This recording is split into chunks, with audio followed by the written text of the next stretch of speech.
Time for the KSL In-Depth. I know it's hot. It's summer. It's Utah. Get over it. But this has been outsized heat the past few days.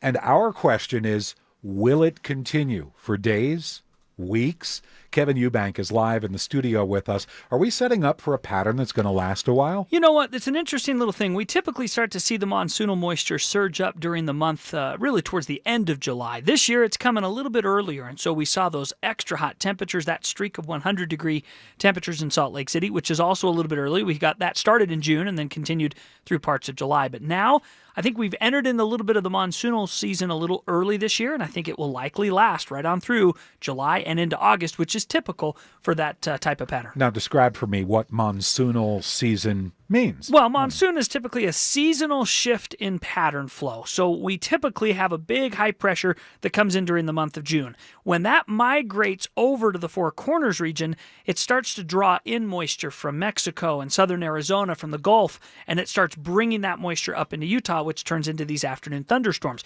For some spots in Utah, July and August are the wettest times of the year, if you can believe it, because of that monsoonal pattern shift. It's typically eastern Utah and in through some of the central Utah mountains. And we're entering that pattern now. The wettest and the hottest time of the year.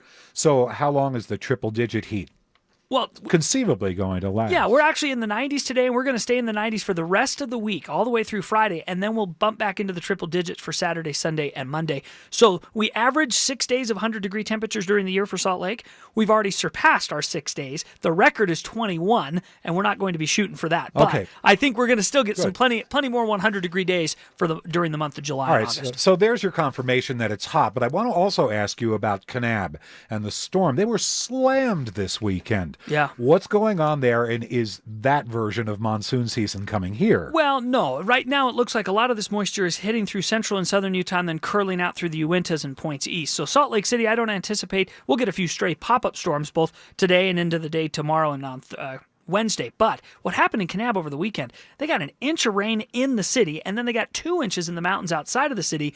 When you get that kind of rain that quickly on top of any area that have dry washes and old riverbeds, it can flood fast, and they got mud throughout that city and all sorts of problems. So yes, it can come quickly, and that is very typical of a monsoon pattern, and that central and southern Utah, they're kind of used to that kind of thing during the months of July and August. Now, you had mentioned off the air about an hour ago, we were chatting, and you said there's an inch of moisture up there above us right now. What we do is when they send up the weather balloons during the day, they actually take a look at what's called precipitable water. What's up in the atmosphere, and if that all came together in one spot, where would it go and what could it do?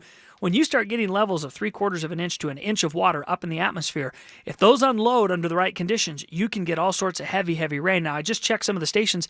We've got a 1/2 inch to 3/4 of an inch of rain across central and southern Utah. Didn't materialize here in Salt Lake, but it is raining, lightning, thunder, and wind across other parts of the state right now. Good thing we have Kevin watching things closely. Appreciate you coming in.